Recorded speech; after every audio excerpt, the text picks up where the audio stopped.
السلام علیکم ورحمۃ اللہ وبرکاتہ۔ دوستو، آج ہم آپ کے سامنے کچھ صحابہ کرام کے اقوال لے کر آئے ہیں۔ صحابہ کرام کی کچھ نصیحتیں ہیں جو کہ ہمارے لیے بہت ہی زیادہ فائدہ مند ہے۔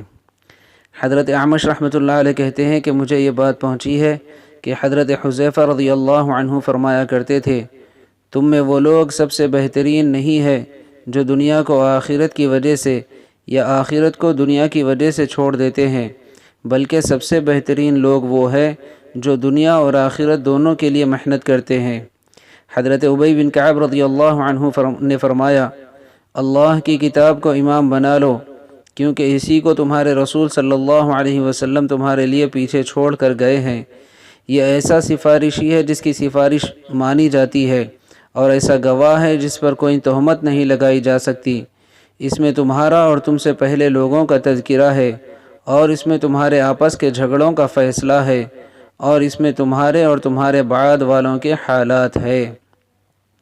فرمایا، جو بندہ بھی کسی چیز کو اللہ کے لیے چھوڑ دیتا ہے، اللہ اس کے بدلے میں اس سے بہتر چیز اس کو وہاں سے دیتے ہیں جہاں سے ملنے کا اس کو گمان نہیں ہوتا، اور جو بندہ کسی چیز کو ہلکا سمجھ کر اسے وہاں سے لے لیتا ہے جہاں سے لینا ٹھیک نہیں، تو پھر اللہ تعالیٰ اسے اس سے زیادہ سخت چیز وہاں سے دیتے ہیں جہاں سے ملنے کا اسے گمان بھی نہیں ہوتا۔ فرمایا، لا یعنی والے کام میں ہرگز نہ لگو، اور دشمن سے کنارہ کش رہو، اور دوست کے ساتھ چوکنے ہو کر چلو۔ دوستی میں تم سے غلط کام نہ کروا لے۔ زندہ آدمی کی انہی باتوں پر رشک کرو جن پر مر جانے والے پر رشک کرتے ہو، یعنی نیک اعمال اور اچھی صفات، اور اپنی حاجت اس آدمی سے طلب نہ کرو جسے تمہاری حاجت پوری کرنے کی پرواہ نہیں ہے۔ حضرت عبداللہ بن عباس رضی اللہ عنہ نے فرمایا، فرائض کا اہتمام کرو، اور اللہ نے اپنے جو حق تمہارے ذمے لگائے ہیں انہیں ادا کرو، اور ان کی ادائیگی میں اللہ سے مدد مانگو، کیونکہ جب اللہ کو کسی بندے کے بارے میں پتہ چلتا ہے کہ وہ سچی نیت سے اور اللہ کے یہاں جو ثواب ہے اسے حاصل کرنے کے شوق میں عمل کر رہا ہے، تو اللہ اس سے ناگواریاں ضرور ہٹا دیتے ہیں، اور اللہ حقیقی بادشاہ ہے، جو چاہتے ہیں کرتے ہیں۔ فرمایا، اللہ تعالیٰ نے ہر مومن اور فاجر بندے کے لیے حلال روزی مقرر فرما رکھی ہے۔ اگر وہ اس روزی کے آنے تک صبر کرتا ہے تو اللہ تعالیٰ اسے حلال روزی دیتے ہیں، اور اگر وہ بے صبری کرتا ہے اور حرام میں سے کچھ لے لیتا ہے تو اللہ تعالیٰ اس کی اتنی حلال روزی کم کر دیتے ہیں۔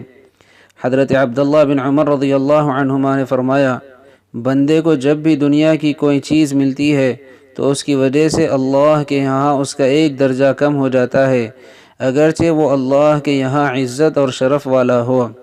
فرمایا، بندہ اس وقت تک ایمان کی حقیقت کو نہیں پہنچ سکتا جب تک کہ آخرت پر دنیا کو ترجیح دینے کی وجہ سے لوگوں کو کم عقل نہ سمجھے۔